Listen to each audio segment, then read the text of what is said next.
सदर मजलिस बैरिस्टर असदुद्दीन ओवैसी ने कहा है कि 2014 से जब से मुल्क में बीजेपी की हुकूमत आई है, नरेंद्र मोदी वजीर आजम बने हैं, मनसूबाबंद तरीके से मुल्क के सेकुलरिज्म को कमजोर करने की पूरी कोशिश की जा रही है।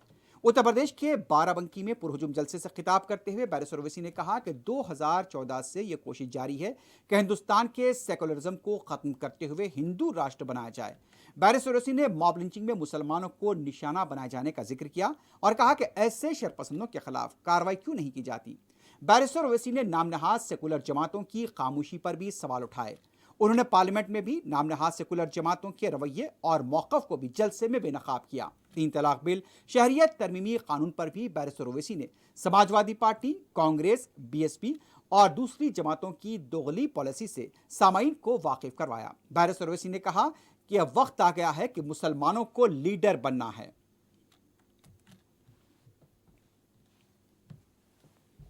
संविधान आर्टिकल 29 और 30, 29 और 30 के मुताबिक अक़लियतों को हुकूक दिए गए जिसमें मुसलमान शामिल हैं, मगर ये लोग कुछ आवाज नहीं उठाएंगे, खामोश बैठे रहेंगे। अब इलेक्शन आ गया तो सब बड़ी बड़ी मीठी मीठी बातें करेंगे। अरे आवाज तो उठाओ, बात तो करो, मगर लफ्ज मुसलमान का नाम लेना नहीं चाहते। उत्तर प्रदेश के मुस्लिम अक़लियत को मैं पैगाम देने आया हूं कि आप वोट डालती हैं, मगर आप नेता कब बनेंगे? आप लीडर कब बनेंगे? क्या बाराबंकी के किसी नौजवान में यह काबिलियत नहीं है कि वो बाराबंकी के मुस्लिम अक़लियत का नेता बनकर उनकी क़ियादत कर सके? आप में काबिलियत नहीं है? क्या आप में काबिलियत नहीं है? मेरे सवाल का जवाब दीजिए आप। क्या आप में हिम्मत नहीं है नेता बनने की? क्या आप डरते हैं किसी से? तो फिर नेता बनो। कब तक ये कैदियों की जंजीरों को देखकर तुम इनको वोट डालते रहोगे? तोड़ो इन जंजीरों को। हम एक आजाद कौम है भारत में। हुक्मरान कोई भी हो, योगी हो, मोदी हो या किसी का हो, मगर वो हुक्मरान है, वो बादशाह नहीं है, वो प्रधानमंत्री है, वो चीफ मिनिस्टर है। हम किसी के गुलाम नहीं। मगर आप डरते क्यों हैं? आपको नजरअंदाज करना पड़ेगा। मेरे अजीज दोस्तों और बुजुर्गों, यकीनन ये जुल्म की चंद वाकयात मैं आपके सामने रखा हूं, मगर आपको जवाब देना जमहूरी तरीके से। बिहार का इलेक्शन हम लड़े, फिर शुरू हो गए ये तमाम लोग जिनको मैं खव्वाल पार्टी कहता हूं। ये खव्वाल पार्टी आ गई, अपना हारमोनियम, गिटार, तबला लेकर राग में बोलते हैं ओवैसी मुसलमानों के वोट को ले लेगा। क्या मोदी वोट को नहीं ले रहे हैं? क्या योगी हिंदू वोट को नहीं ले रहे हैं? क्या समाजवादी पार्टी हिंदू वोट को नहीं ले रहे हैं? समाजवादी से पूछेंगे तो बोलेंगे हम यादव वोट को लेते हैं। तो यादव क्या मुसलमान है या हिंदू है? लेते हैं ना वोट, इसीलिए तो जीते हैं ना यहां पर।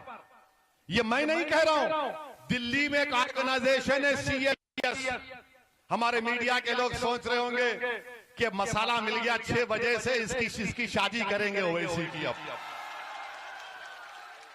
तुम नहीं कर सकते, मैं एक में ही परेशान हूं। अब जा रहा हूं, इंतजार में बैठे हैं, 3 दिन का हिसाब देना है हमको। मगर मीडिया के मसाला मिल गया। अरे मगर डेटा तो यही बोलता है ना प्यारे, डेटा तो यही बोलता है कि 2019 के चुनाव में बीजेपी एनडीए को 50% हिंदू वोट मिला।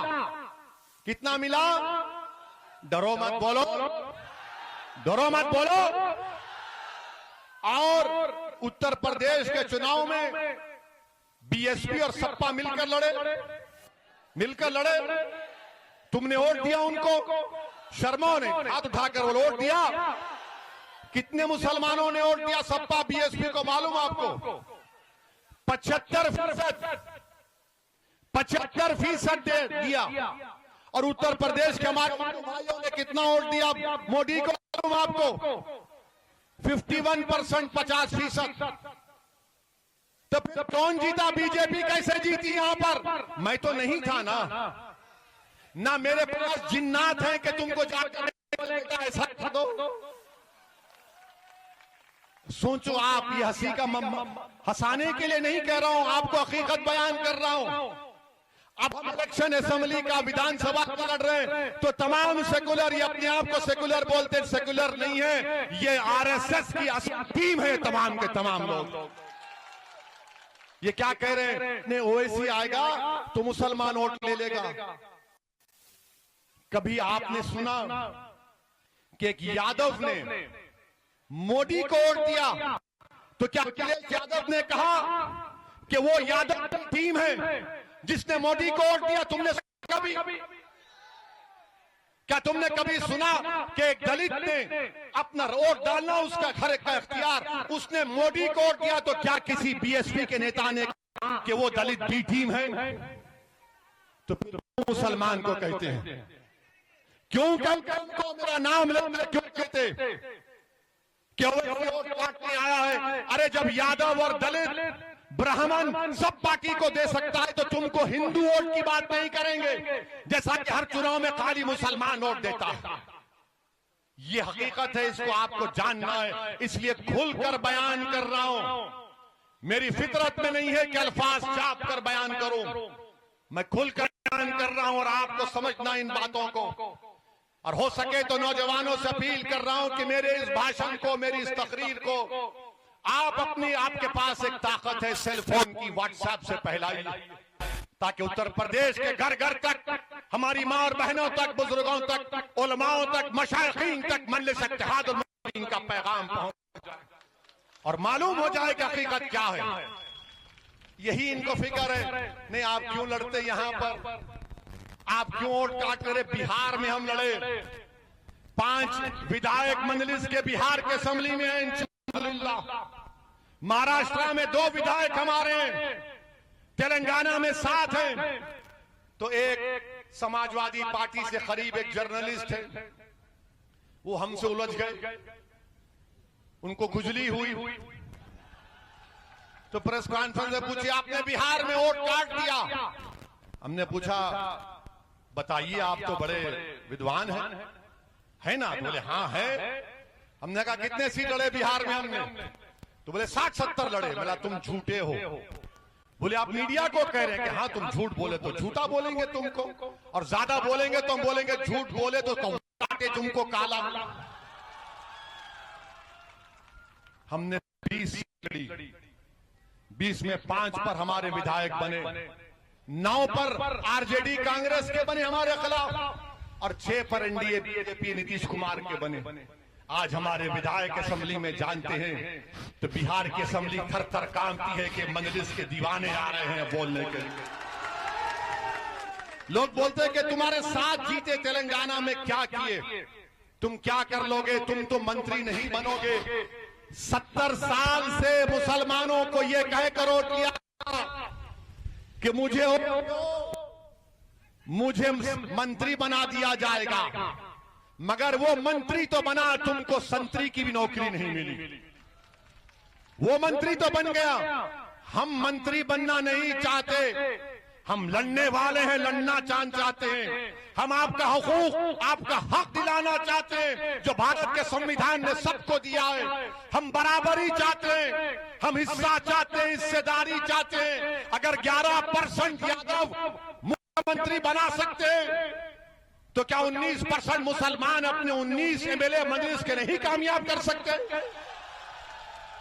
मैं पैगाम दे रहा हूं उत्तर प्रदेश के 19% मुसलमानों को, अगर 11% यादव, मुलायम सिंह यादव को, अखिलेश यादव को अपना मुख्यमंत्री बनाए तो क्या इस आने वाले चुनाव में 19% मुसलमान क्या मजलिस के एमएलए को कामयाब नहीं कर सकते? करेंगे इंशाअल्लाह ताला।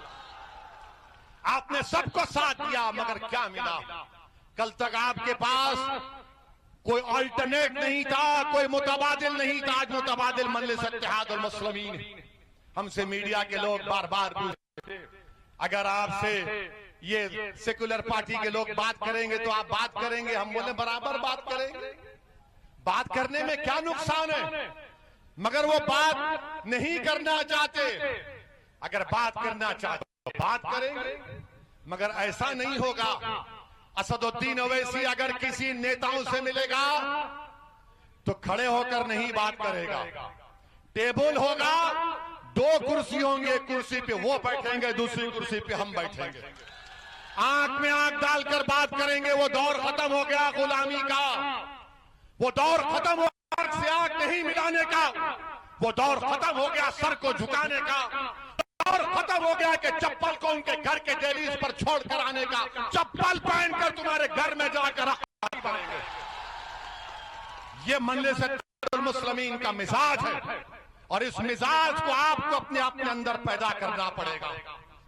मेरे अजीज दोस्तों और बुजुर्गों, मैं आपसे अपील कर रहा हूं कि भारत की जमहूरियत, भारत का संविधान, भारत की भाईचारगी उस वक्त मजबूत होगी जब भारत के मुसलमानों को उनका सियासी हक मिलेगा। जब भारत के मुसलमान अपनी एक सियासी लीडरशिप को बनाएंगे, जब सब समाज के लोग बनाए। क्या योगी आदित्यनाथ ठाकुरों के नेता नहीं है? बाबा है ना, बाबा ठाकुरों के नेता है। ठाकुर ये बोलता है कि बाबा हमारा है। ओबीसी नेता ये कहता है कि मोदी हमारा है। यादव ये कहता है कि अखिलेश हमारा बेटा है। दलित समाज के लोग कहते हैं मायावती बहन जी कि बहन जी हमारी है। कुर्मी समाज के लोग बोलते हैं कि अनुप्रिया को मिनिस्टर इसलिए बनाया गया कुर्मी वोट लेना है। ये सब कर रहे हैं और आपका हमारा हाल क्या है? हम देख रहे हैं। अल्लाह तेरी तरफ से मदद कब आएगी?